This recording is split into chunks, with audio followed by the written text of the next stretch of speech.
Now tuning in to Earbud Media. Audio for everyone.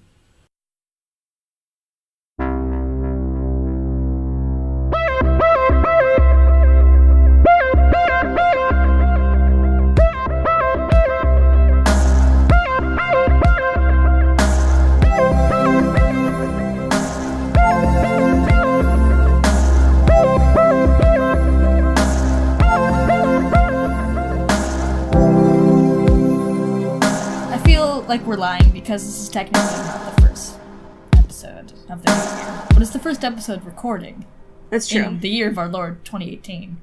Collaborate-teen. Yes. Collaborate. Hey. Hey. What?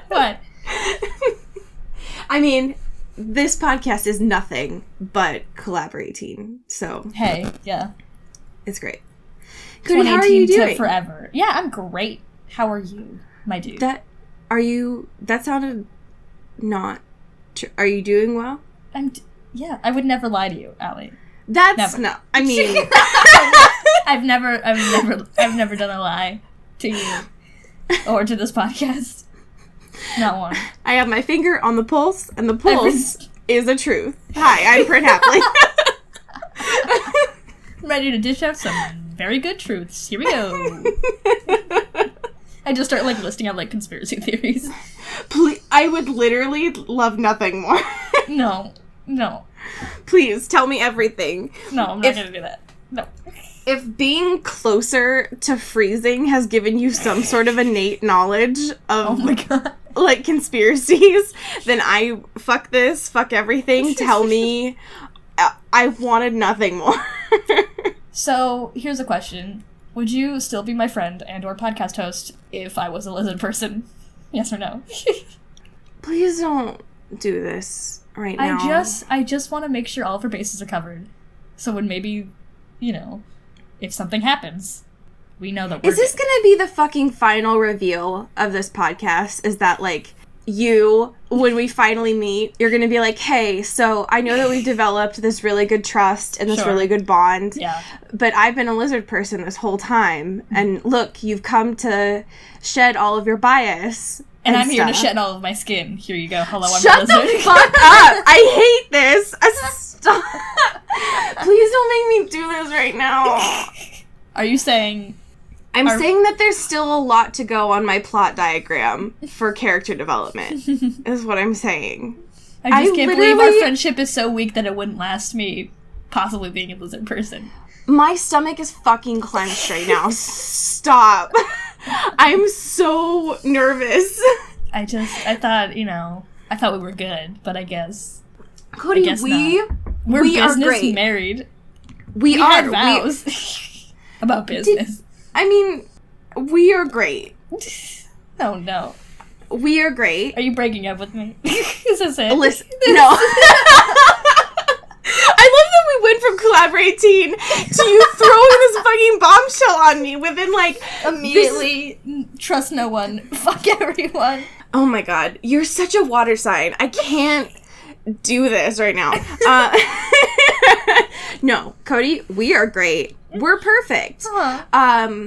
Please, if you're gonna reveal that you're a lizard person, give me about 2 more character arcs. Okay, great. Yeah, we'll have to build up to that one, for sure. I am going through a lot right now in my personal life. And I don't need this right now. I don't. Listen, help me help you. That is going to be the fucking final reveal of the show when we finally meet. You're going to be like, hey, so under all of this fantastic lip color and denim jacket with all these pins, I've been hiding my dry skin. I hate this. I can't talk about this anymore. Oh. So, welcome to Into the Twilight. It's kind of, I guess, technically a Twilight podcast. And also, apparently... some not-so-subtle under-themes of cryptids, which is fine. Yeah, I mean, that's been there since the beginning, so... It's true. Cody, I want to tell you about how I'm doing. Please, God. Because something very important happened to me, sort of today. When I was on my way this morning to get a nice warm cup of tea... Sure, as you do. as I do, sometimes when I'm not making it myself, but it happens when I'm pet sitting, there was this lovely couple together, and when they were getting their coffee in front of me, I was people watching and overhearing their conversation, as I always do, because I'm always watching. Yeah. No one is safe. No one is safe. No one is safe from me observing and then telling about it on a podcast later on.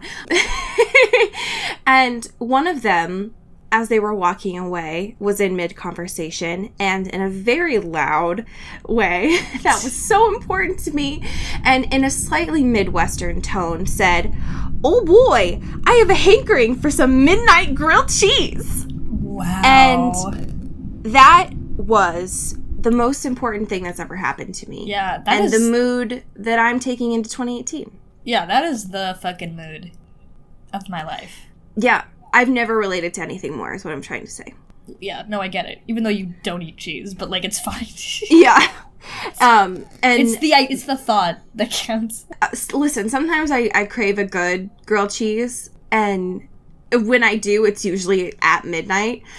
I have no context of what that conversation was, but, sometimes you just want a midnight grilled cheese. Yeah. And you just want to taste your bliss. So that's how I'm doing right now. And it's pretty damn great. That's great. I'm very proud of you. The world's on fire, but, sometimes you just gotta treat yourself to a midnight grilled cheese. Yeah, and that's fine. And it's actually really important. You actually should. If you're not having a grilled cheese right now, pause this. Just give it a second. Make yourself a fire grilled cheese. Come back. We'll all be in the same great mood. I don't actually want the grilled cheese to be on fire. It is important to put the grilled cheese between bread.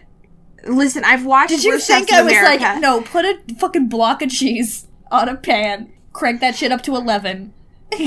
There it is. I have watched Worst Chefs of America, and that has literally happened. Oh, no. So, listen. Don't do that. It is important that grilled cheese go between bread. Yeah, figure out, A, how to make a grilled cheese, and then B, make the grilled cheese. Google how to make grilled cheese. Yeah. Make I'm sure the there's a BuzzFeed really fast video about it. Welcome to Into the Instructions podcast. Yeah, this is how this is made. We're coming for all your podcasts in 2018. Yeah. All your podcasts are now ours. Goodbye. Yeah, that's actually how this works. We have some very interesting current events this week. We do. It's so important as we move into 2018 that you remember and acknowledge our Lord and Savior, Case 2. Yeah. If you've forgotten in the past 20 seconds, get right back here. Yeah.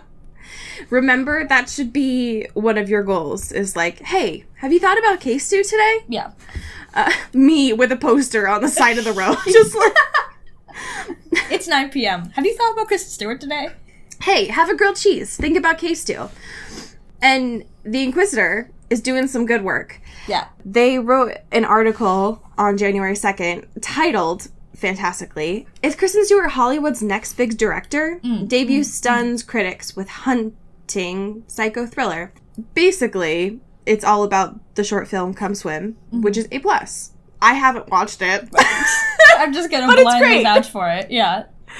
But, I mean, everyone's talking about how great it is, so it seems great. Yeah. Yeah. We'll watch it eventually. We've got it. Yeah. There's a lot of short films that are on the list. Hey, I've been busy. Listen. The holidays were busy. It's freezing outside. I got shit to do. It's a busy time. Yeah, that's fine. It's fine. But go Case 2. Go Case 2. Chase your bliss. Go Case 2. Thank you. Thank you so much for that. And, like, shout out to women directors, especially if they're Case 2. You know what I mean? To be honest. You know what I mean? To be honest, yes. Jumping off of that, just a reminder that Arpats is still single. Yeah. And he's not doing great. No. Not coping extremely well, but, which is, we've all been there. Fine. You know, to be fair, he was engaged to FK Twigs for, like, literal years, so, like, I get it. Yeah. It's understandable. But wow. Yeah, we found a Just Jared piece that... Our Lord and Savior, justjared.com. Thank you. What's up? I'm Jared. Oh my god. I never learned how to write an article. Literally, because this isn't even an article. No. Like, they're just talking about the fact that Our Pats was in W Magazine. There's and they're like just like, hey. 100 words in this whole piece. Yeah, it's basically an Instagram post. Like, it's not even... It's nothing.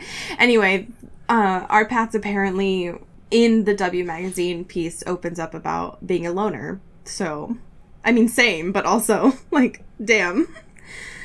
Can we talk about the fact that this image, which we can go ahead and post on our Twitter on Monday when this episode comes out, I'm pretty sure Just Jared made this photo on there because they like wrote over it with like red that says like love wins like on in it. MS Paint, like just Literally really just went for it. It's so bad. It's fine. I mean, Just Jared, you're doing you. Most of your website is ads, but like, hey, you got to do the work, right? Listen, we understand. Yeah. You gotta do something in this tough world. The most important article, I would say, is this Pretty 52 piece that Emma Rosemerky wrote. And Cody and I were chatting about this a few minutes before we started recording. Yeah. I don't necessarily know that Emma got permission to write this piece. I prefer the thought that Emma went rogue and just posted this without permission. She's like, I'm quitting this place, but before I do, I'm gonna make a splash. Yes. I'm gonna write my fan fiction. Literally, because of the fact that it's an announcement that this year marks the 10th anniversary of Twilight. And it says in the title, along with these other childhood faves. So I was like, sweet, it's gonna be this listicle of everything else that turns 10 this year. Right. And it's not. No. It's just Twilight and Camp Rock. That's all that matters. Those are the only movies. Which, to be fair, same. Right.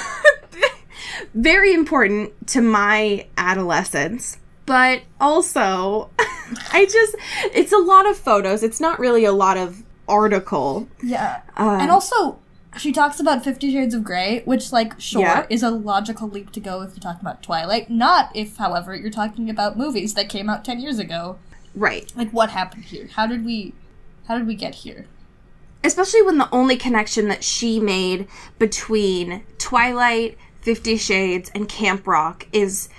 Cool. So I guess you could say that those of us who grew up watching Twilight can now watch the adult version that is 50 Shades. And then she has a photo of the Jonas Brothers and Demi Lovato from Camp Rock. Yeah. And it's like...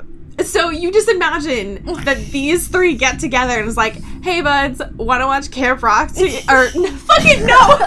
Yeah, let's do a revisit of watching our movie Camp Rock together and then watch 50 Shades. Like, what the fuck? Yeah, a logical leap, a very easy transition to make when watching films. Sure, yeah. There's a lot of thematic parallels. Sure. I'm sure, they're both on water. That's about it that I can come up with. There's a lot of hair and crying, I'm sure. Sure. I haven't watched Camp Rock in a long time. There's a lot of questionable outfits, I'm sure you could say for both. Yeah, it's fine. But yeah, so great job. Thank you so much for those current events. And I'm sure that there will be a lot to come in 2018, just gathering by the current events of other shit that's happening right now. We got some fantastic listener questions. Would you do the honor of reading one of them for me, Cody? Of course. Which one would you like me to read? Fucking flip a coin, please. God. I wish I had a coin. Okay, let's do the first one. Great. Someone asked, do you think the Loch Ness Monster is real in the Twilight universe? Cody? Yeah. What do you think? I mean, it doesn't seem outside of the realm of possibility, right? Right. I mean, I like, if everything else is kind of real. Yeah, it's true. I want to believe. But I mean, I also believe Loch Ness Monster's real now, so, well, that's something. But, I mean, like, yeah, why would, like, having the cutoff be Nessie would be a wild, like, nah. No. Yeah. Yeah, we're gonna be talking a lot about Nessie and the Loch Ness Monster this week, so that's a good tie-in. Thank you, person whose name I cannot mention, but yes. Thank you so much. Yes, it's so messed up, but also not. I mean, the duality of man, right? That, like, right. I have an almost official master's degree at this point, and also like wholeheartedly believe in cryptids. It's fine. Like, You know, it's fine. everybody has something. It could be worse. Okay, so this next person asked, do you think Bella misses Edward's cold, rocky boy bod after transforming into a vampire? If so, how do we think that she deals with it? And then this person said, their theory is a marble dildo. Sure. And then they go on to say, of course, it probably doesn't feel cold or hard anymore because of how cold and hard vampire skin is. Does this mean a marble dildo feels like skin to vampires? So there's a lot of questions here. Yeah, a lot of very valid questions. Yeah. We all wake up at night just like thinking, wow, how does she cope? Yes. How does she do it? Yeah, so the first question being the cold, rocky boy bod. Right. Does Bella miss it? I mean, I would say that, she's been alive for all of what, like, from where we're reading right now, all of, like, a day, 36 hours or so. Jesus. And it's a lot of, like, sensory overload that she's going through right now. Right. As if we were thinking about, like, Bella, but also as a vampire, everything is kind of like a sensory overload. She's just now has the capability to handle it. Mm. So I don't know, from my perspective, I don't know that she's had time to kind of think about missing anything yet. Yeah. But, especially because she gets that, like, good TM dick. Okay. But I would say, I guess I hadn't even considered a marble dildo, which, like... Sure, yeah. Hey, would that... I guess my question is, you would have to have some sort of coating on that to make sure that it's not porous, right? Because that's what they do for, like, kitchen countertops, right? Yeah, that makes sense. I believe that. Why the fuck am I asking you? I fucking watch House Hunters. I've been watching House Hunters since I was, like, 2 years old. I've handcrafted a marble dildo just for this conversation. Let me pull it out right now. Yeah. Speaking of which, yeah, I think that is a fantastic idea. Yes. I think that it was also a really good observation to think that, like, a marble dildo feels like skin to vampires, because I guess that's an obviously logical jump that I just hadn't thought of. Sure. I don't... Surprisingly, this may come as a surprise to a lot of you folks, I don't spend a lot of time thinking about that. Yeah, I think I say a lot of words here in this hour, and then I kind of just leave it here for a week. Yep. But yeah, I would say maybe as things go on, she could probably miss it, but I think there's going to be a specific event that we talk about in the next, I think it's chapter 26, yeah, with the Rocky shit that we're going to get into. Sure. That she kind of, pun intended here, she kind of gets her rocks off on. Like, she's kind of getting all of that power and control with the nature stuff happening there. Sure, yeah. But it's a good question. Yeah. I like all of the hypotheticals here that are happening. Very good stuff happening here. Yes, so thank you for that question. Okay, so chapter 25, Favor. Would you like to dive in with me? Let's do it. Let's do it. So where we left off last week, we were talking about, like, how are Edward and Bella ever going to stop having sex? So, and I told you that there was going to be a way, right? Sure. So, Edward, he's gotten a little bit more together right now, and I don't know. I know this is, like, a petty little thing, but it is nice to kind of see the roles subverted, and that, like, Edward is the one that's kind of, like, got it together, and Bella's like, sex? Yeah. For always? Oh, can we just keep doing this? Yeah. And I don't know. That's such a small thing, but, like, with Stephanie, we gotta take what we get, right? Right. So, I don't know. That was just something to point out. I feel like I've gotten to the point now where I've been just shitting on this novel for so much, and it's like, I gotta remember why I actually enjoy this. So anyway, he's like, hey, so remember we have that kid or whatever. Hey, why did you pass on your coughing thing to me? I'm sorry. Through the microphone. That's rude. Edward's like, hey, kid. And she's like, oh. Like, it literally says she sighs. Right. That's a horrible thing, Stephanie. Yeah. She's a Virgo. Like, she knows how to actually delegate her priorities. Which she does. That's true. To her credit, she does. She's like, oh yeah, okay, I can do this. She even mentions that she looks like a cartoon, which, Stephanie, all I want by the time that we finish this and we do move on to the 50 Shades of Grey series, is I want a supercut of us just saying Stephanie's name. Yeah, no, that's very good. That's all I want from someone to do. Like, yes. Anyway. So, Edward's like, how do I encapsulate how proud I am of you? And she's like, I'm just balancing how horny I am and the fact that I'm a mother. Like, it's really not that big of a deal. Yeah, not all heroes wear capes. Don't even worry about it. Literally, that's being a parent in a nutshell. I'm sure all the parents that read this were like, oh yeah, we do this all the time. Got it. But anyway, there was a point in this that I wanted to kind of mention. So she's having a hard time identifying herself as a mother. Sure. And when I first read through this paragraph, I was like, this is such a typical thing for Bella, right? Like, not wanting to claim a title.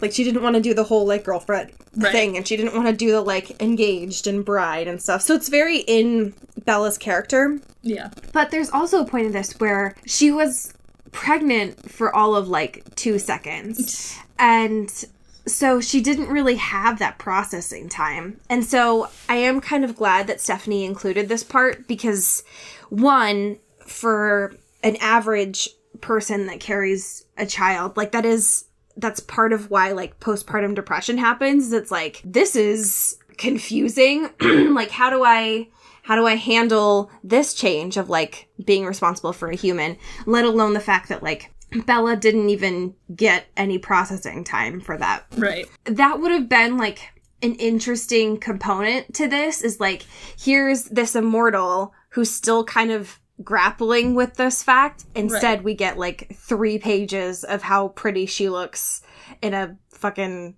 cotton outfit. But it's fine. Oh, well. Everything's perfect for, fucking immortals. I guess. It's just the way you live, baby. So they go into this closet, right? Alice's pride and joy. And it's literally a dream come true, to be honest. Sure. It's like the biggest room in the whole house, and everything's in garment bags, and I just, like, it's fine. But then Edward, he starts fucking sniffing bags. Yeah. And it's the weirdest mental image for me. We haven't talked about, like, sniffing and smells in a long time. And, like, God bless the interim. We took it for granted. But wow, we're really right back in the threshold, huh? He's just, like, he's like one of those old school police dogs with, like, the long droopy ears to me in this moment. That's just, like, what are they, bloodhounds? I think is what they call. Oh god, that's a little too on the nose. I hate that. But he's just, like, literally smelling all these garment bags, and I hate this image so much. Yeah. It's the worst. So he's, like, trying to find her something that isn't an actual ball gown, because Alice is extra as hell. So he ends up finding, like, jeans and a t-shirt, which is, I love this. I love the fact that Bella's a vampire and is still, like, on her grind. It's the best thing. Yeah, it's very good. So we get this, which is, I'm still grappling and reeling with having to reread this hot mess. And then Edward changes, which, like, hi, we're in a closet. It's really not that big of a deal, Bella. But then she says, I could have sworn there was nothing more beautiful than Edward in his khakis and pale beige pullover. Yeah, you know. And, you know, the most beautiful creature in all the world when I think of beauty and style and elegance. And grace. Grace, yeah. It's beige. Yeah, it's beige and it's khakis, obviously. Which is more beige. Yeah. Yeah. You know. Just give me all of it. Bella loves brown. Yeah, y'all. Listen, if there's one thing we know, she loves brown. I want to throw this to the ground. Yeah, that's fair. That's fair. I'm just so glad that Bella loves her brand so much that she said brown, like, 3 times in the sentence. It's fine. It's fine. Brown. Yes. I hate it. Anyway, so they run back to the house to see Renesmee, and she's up. She's been up for like a few minutes, we find out. But in this time that she's only been up for a few minutes, she's like entranced the whole family.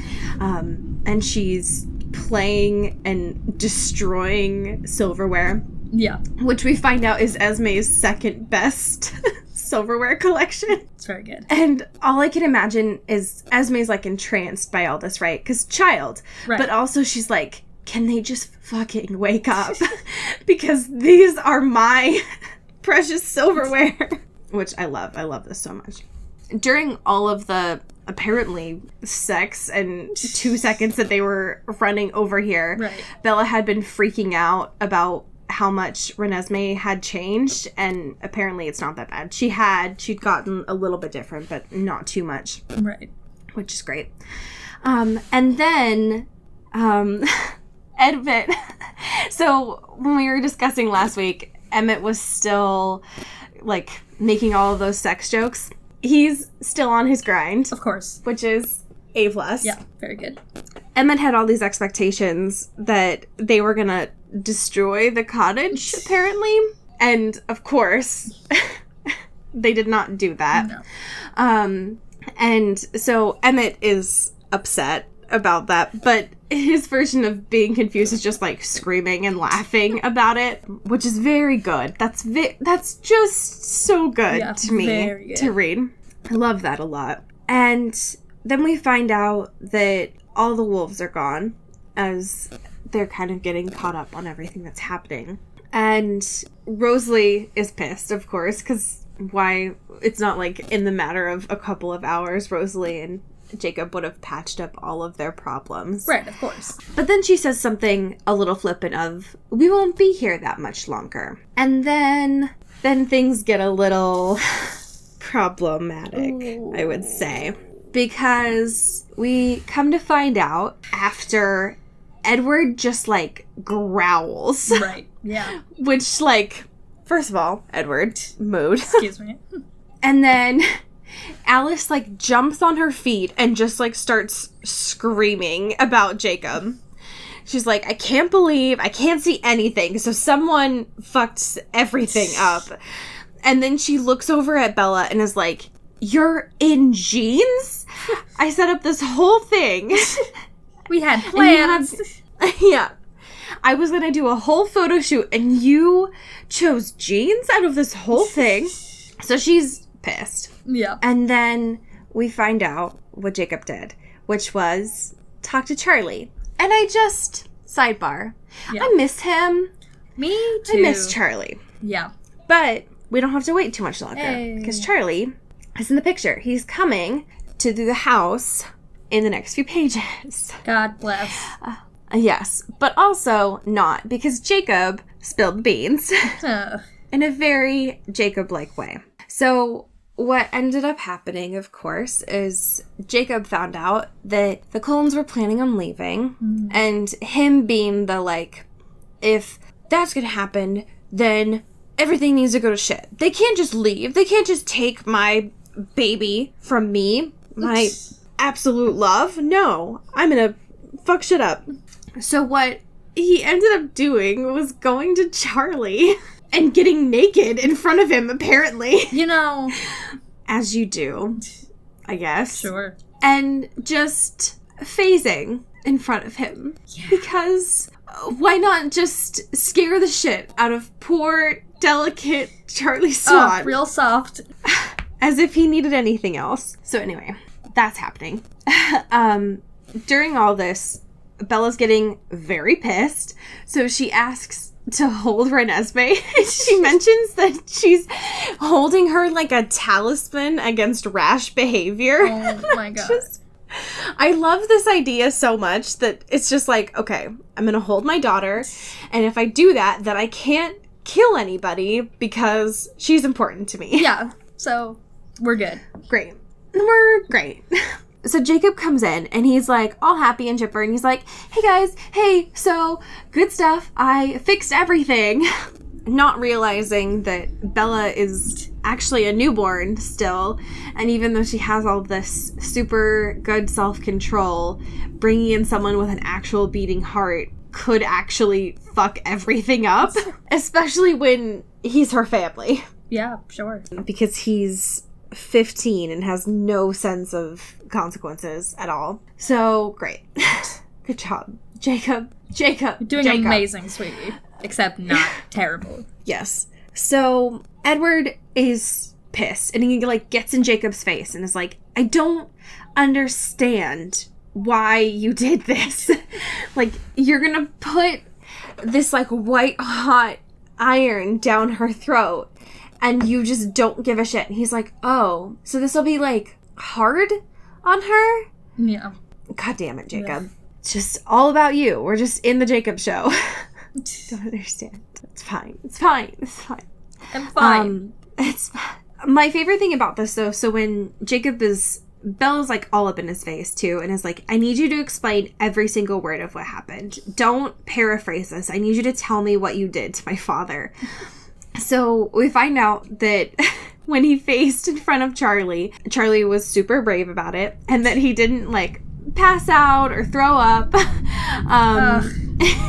Which, like, shout out to Charlie. If I had to see him suffer like that, I would have thrown this book off of the cliff. I would have died. Yes. I would have been so mad. I can't wait for you to see this in the movie because it's so fucking hilarious. Oh, baby. It's so good. So we find out, like, they go out into the little, like, woods that they have right outside the house. Oh. And Jacob tells Charlie that, like, Bella isn't sick anymore, but things are a little bit weird.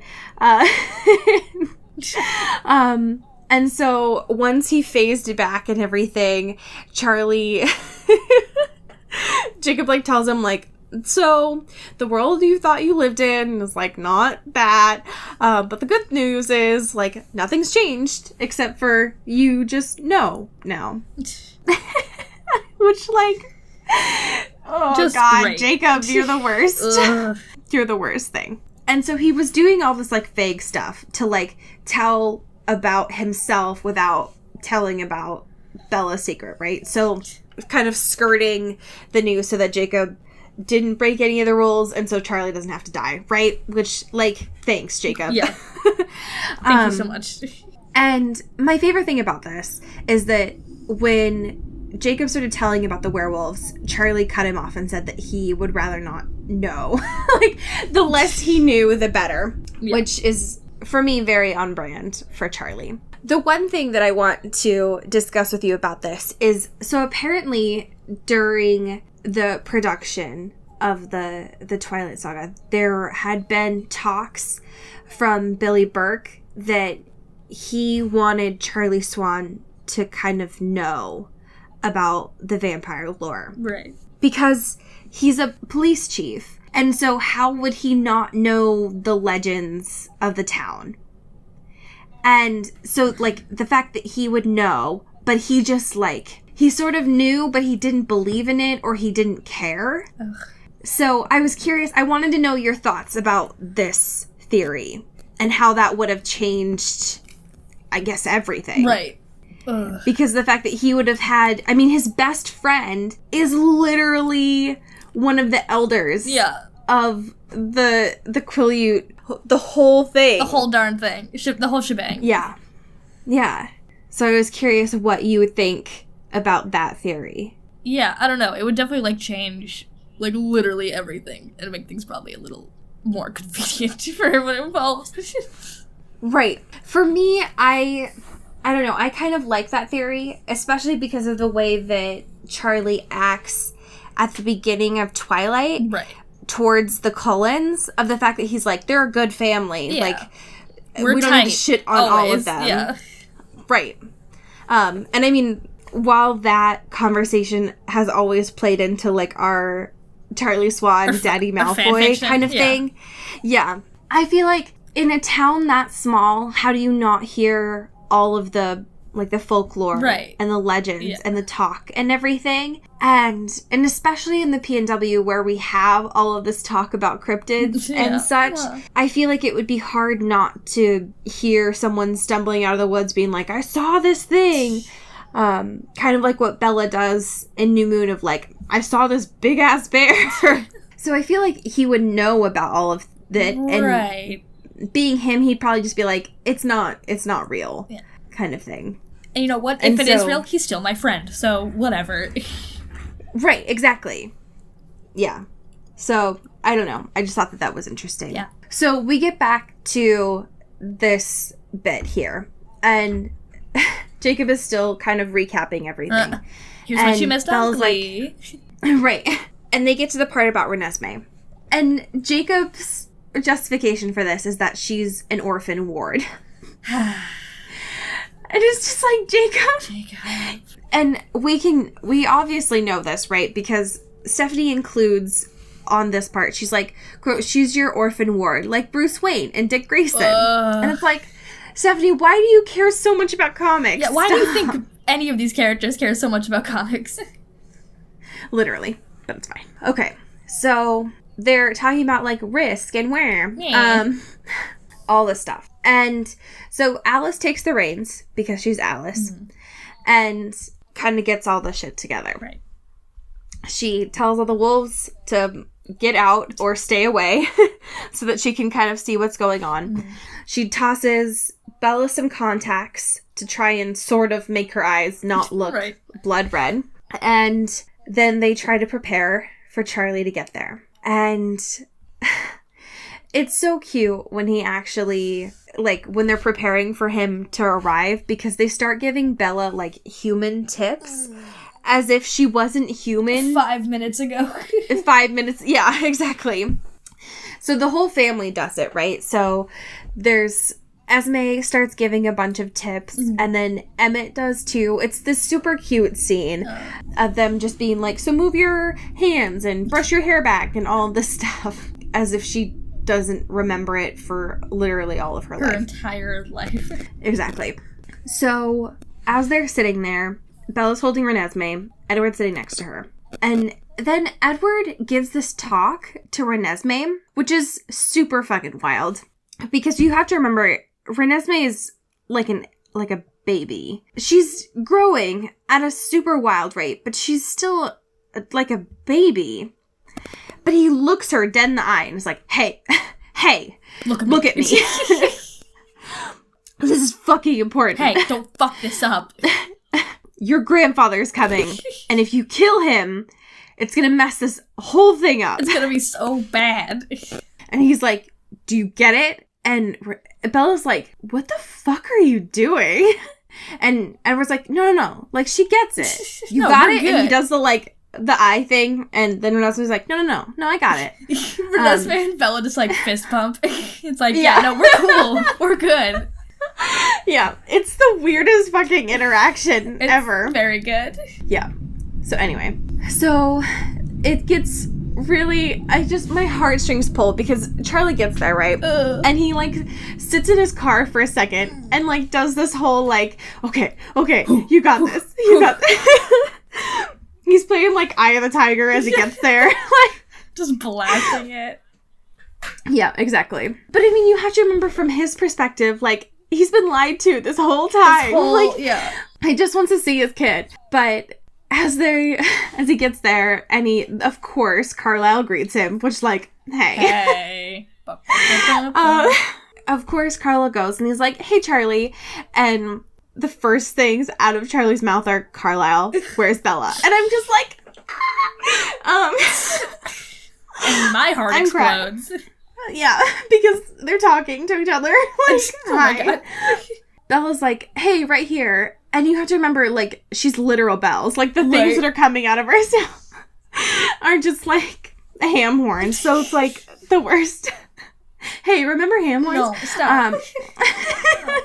It's like wingdings are coming out of her mouth. Like, it's, like, not even real. Like, sorry? What? Charlie just, like, tilts his head, like, what the fuck was that? She opens her mouth, like, unhinged jaw. It's just, like, Morse code spewing out of it. You're like, how do you even do that? It's like the sound they make when an expletive comes out of someone's mouth on TV. It's a really long, like... Oh, God. Oh, so they try to explain all this to Charlie, right? And she's like, I'm great, Dad, really. Don't even worry. And he's like, hey, are you sure? Because you don't look like my child. This is the thing. Is this? Who are you? Who is this? What the fuck is going on? And my favorite thing about all of this, right, is he has absolutely no idea how much danger he's in. No. Like, if you put this whole situation on paper, he's the only human in a room full of monsters. Yeah. And I love this, right? It's so good. Oh, I love it so much. So, Renesmee is very interested in Charlie. It's so good. And so, they try to make up this cover, right? Because Edward is, in this one moment, smooth. Right, yeah. Against all odds. Yeah, Bella thinks he's being smooth. He's not being smooth. No. He's just like, my niece. And Bella's shook. She's like, wow, I wish I could have come up with that. Like, oh, God. Charlie's like, you guys just got married. Like, now you want to take on the responsibility of a kid? And Edward's like, well, we couldn't refuse her, right? Look at her. Come on, cool, look at her face. Renesmee dabs, and he's like, yeah, I get it, right? It's like, damn, I wasn't on board with you at first, but then she dabbed. And now I kind of want her. Can I take her? Put me on the fucking waiting list, I guess. So, it's all great and lovely. But then, here's what happens. Renesmee has had her face covered in Bella's hair this whole time. And Charlie's like, you're gonna make me a grandpa so young. But then Renesmee, turns around and looks Charlie in the eyes. Which, great. Eye contact. Awesome. Beautiful. Except... great communication skills.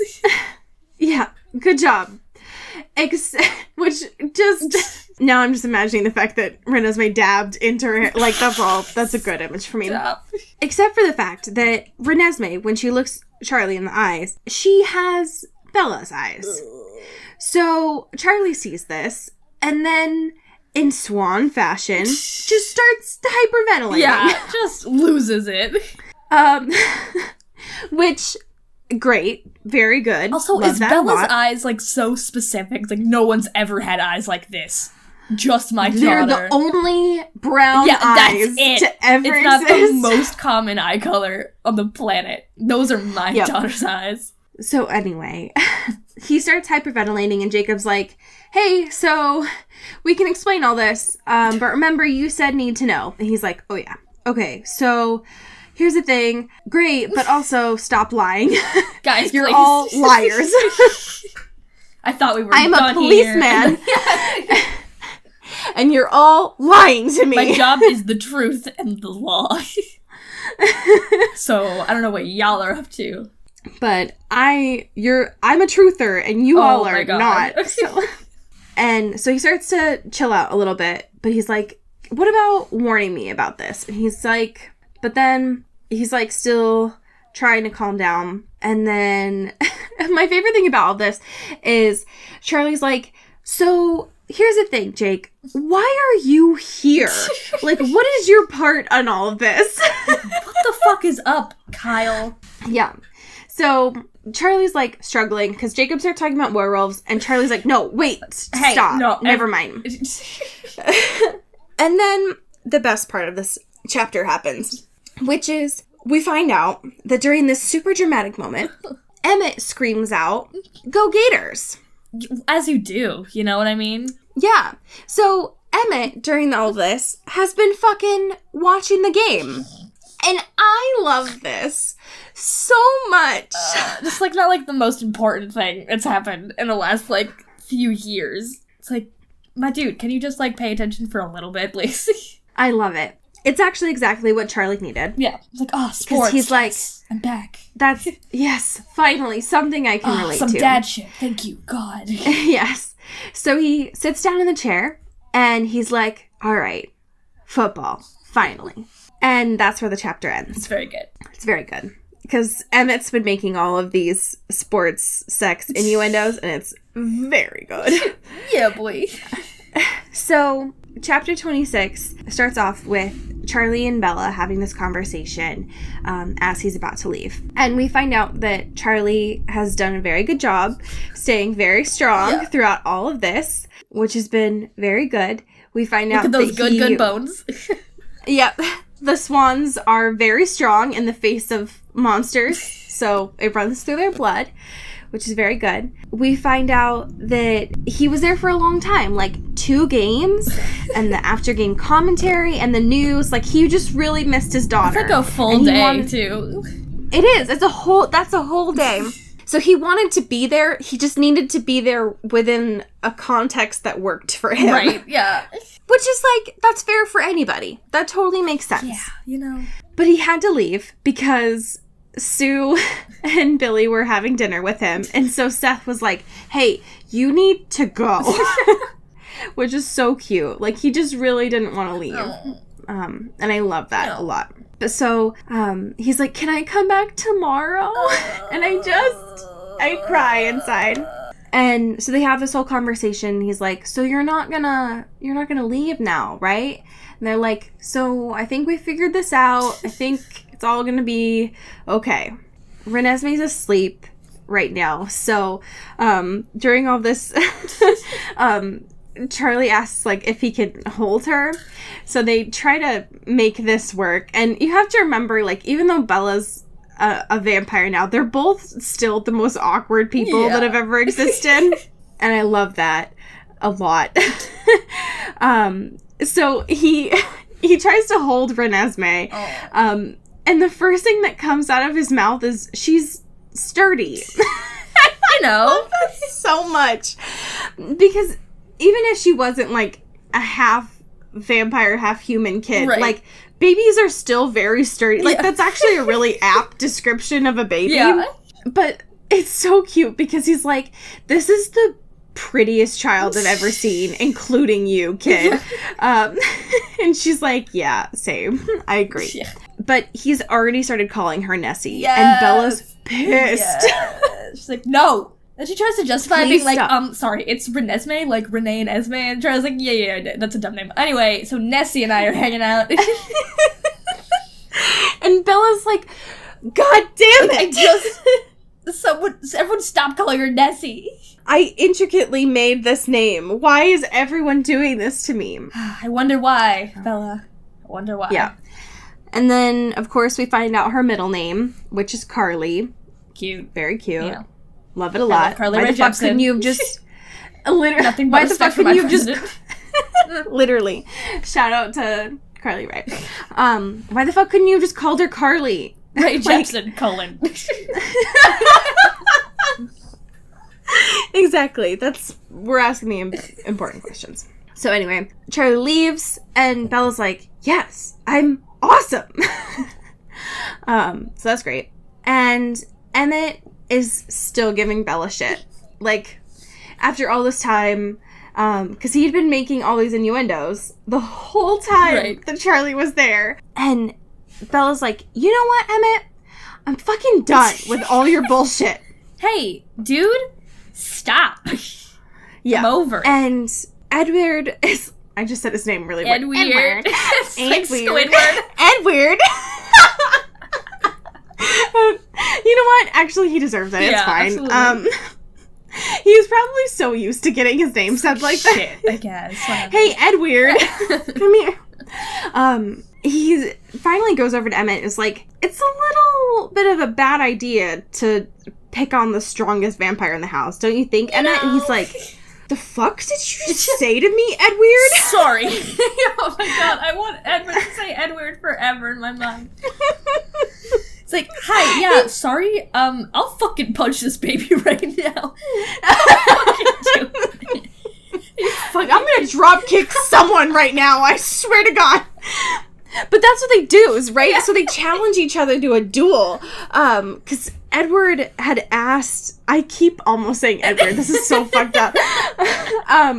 Edward asked... Like, he basically pleaded for Bella to do this, like, before she changed. He was like, please, God, this is all I've ever wanted. Let me out of Please, let me out of this prison. I need you to challenge Emmett to a duel when you change. And so they do, right? Of course. We love a good fight in this home. Yes. So Bella does, right? She's like, all right, Emmett, you, me, arm wrestling, dining room, now.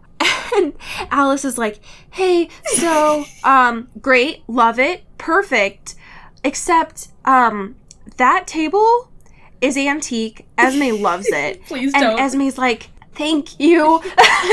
Which I love. It's very great. good. Very on brand. So they go outside, and there's this huge fucking granite boulder. And so they're both going. They're both, like, cracking their knuckles and shit. Go. Like, twisting their shoulders Rocky and all this music stuff. is playing. Yeah. They're just punching shit. Rosalie is, like, rubbing Emmett's shoulders, and Edward's doing the same thing for Bella. Like, it's all this good shit, right? And Jasper's, like, the fucking ref between these two. Like, it's all great. And they do this in the movie. Like, they do this in the movie. It's really great. I can't wait. So, the terms are, Bella wins, no more sex innuendos. Like, no more talks about her sex life ever. Emmett wins, it's, like, 10 times worse. Yeah. It's very good. And so, Cody, how does this go down? I mean, who wins? Our light, our love, Bella Swan. Of course! Fucking kicks ass, because obviously, she's a new fucking vampire. Yeah. Strong as tits, like killing it, living her dreams, fresh out the vampire womb, as you could say. Aw, gee. I just love that, like, right before she kicks Emmett's ass, the last thing out of her mouth is, just keep your mouth shut. Oh. And I just, like, I love that. So then, you know, and it's, like, on rock, which is, like, very on par for Bella's, like, that's Fetish, very on brand for her. She loves that a lot. And Emmett's like, rematch. And it's like, it's not really gonna change anything. But then she starts just, like, pummeling Rock everywhere. Because she's just, like, loving it and stuff. And she's just, like, karate chopping it and all this stuff. And her only response is her to mumble, cool. Which, like, nice. Same. Very good. Renesmee is, like, laughing it up. Like, she loves the fact that her mom is just, like, going to town on all this stuff. And then, of course, the fucking sun comes out in a very Stephenie Meyer fashion. And she has to do the moment where she just, like, stares down at her skin. Man. Listen, you had to know it was coming. Yeah, I know. I just hoped it would be a little bit longer. It had to be so soon. Oh, you wanted a couple more pages of it? No, I just, like, I just hoped it would have been, like, postponed a little bit longer. Oh, okay. No, I want a whole I want a Midnight Sun. Just 500 pages of her just, like, looking at her skin being like, yes. Well, she does. She just, like, stares at her skin and she's like, wow, I'm gorgeous, I'm literally the most actually. beautiful thing on the planet. Sorry. Renesmee is shook. Bella is shook. Edward's shook by how great she is. It's all amazing and perfect. I love my wife. Look at her go. Yep. And then the chapter ends with Bella being like, wow, I think I was born to be a vampire. And it's the worst thing. Yeah. Yeah, it's pretty bad. And that's where the chapter ends.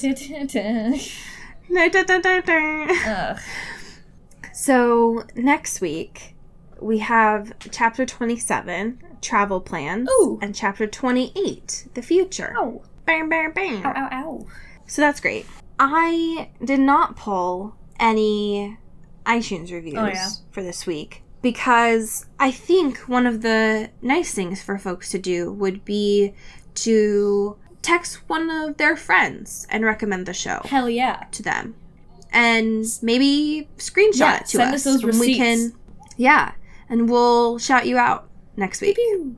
We can do that instead. Yeah, let's do it. Yeah. We have some awesome patrons, though, that we can send lots of love to. Hey. We got that $25 patron, Rachel Swan. Ow! Who's kicking Emmett's ass. Hell yeah. So, the shout out to you. The strongest vampire in town. Yeah, strongest vampire in town. We got our $10 patrons, Rachel Black, who's apparently stripping in front of Charlie Swan. Yeah, so that's hey, what we found out today. Yep, take it easy, Rachel. Jesus, fucking cool it, all right? Keep your pants on.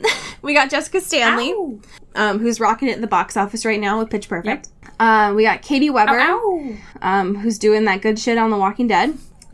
We have Jessica Hale, who is living their truth right now and staying warm in these cold winter months. These cold times. Yes.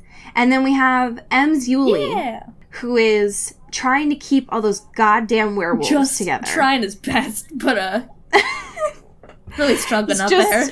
I mean, it's a hard life, but they're just trying their best, you know? Trying so hard. You know, it's a hard year, but we believe in you. Yeah.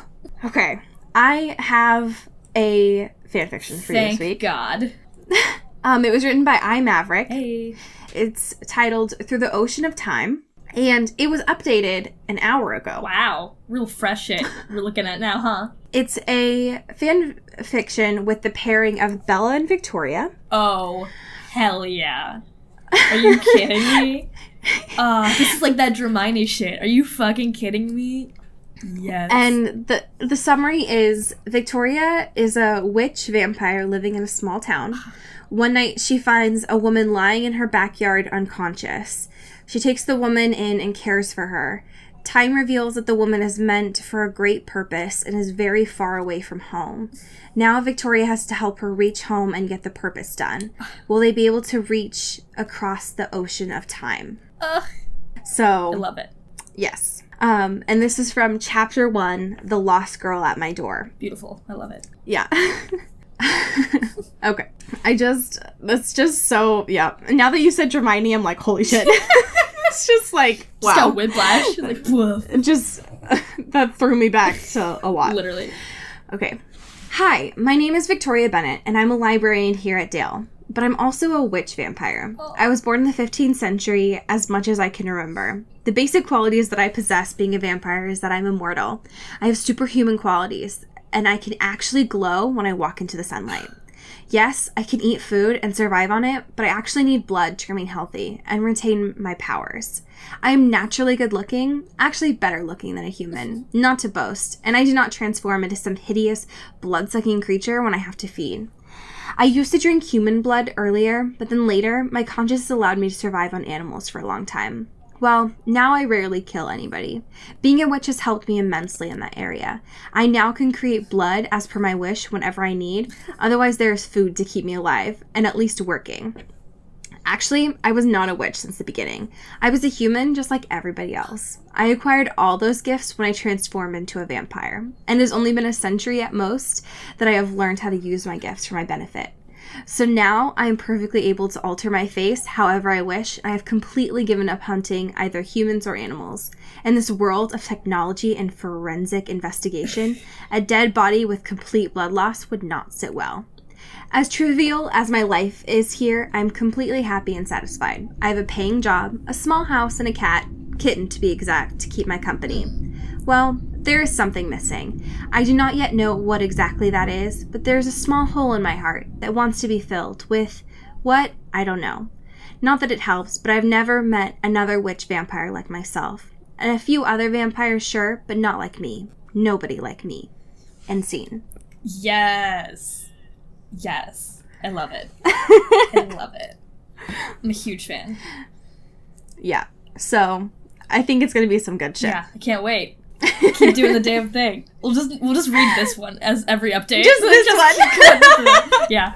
I think, Welcome to our new book. I think we've really just, gotten a lot of different types of fanfic. Let's just sit on one for a little bit. You know what I mean? Why not? Yeah. Yeah, I like that. I love it. Well, as you say in Forks. Get bit.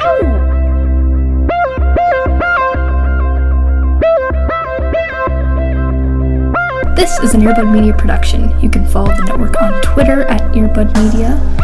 You can also follow this show at Into the Twilight almost everywhere, or check out our Tumblr at intothetwilight.show.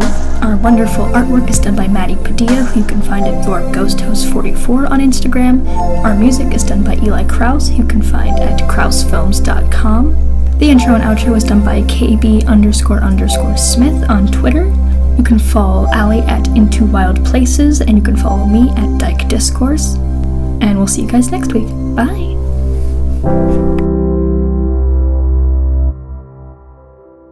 You've been listening to Earbud Media Production. Earbud Media, Audio for everyone. Hey, Dan. Hey, what's up, John? I just wanted to confirm that we were recording Monday. Yes. What are we recording for? Oh, it's our new podcast. Our podcast, the Strange Little People one. Strange Little People, yeah. Yeah, the one on Earbud Media Productions. Mm-hmm. You can find it on YouTube. You can listen to it. The one that we update every Wednesday. Every Wednesday, dude. When we have new guests all the time. Sometimes.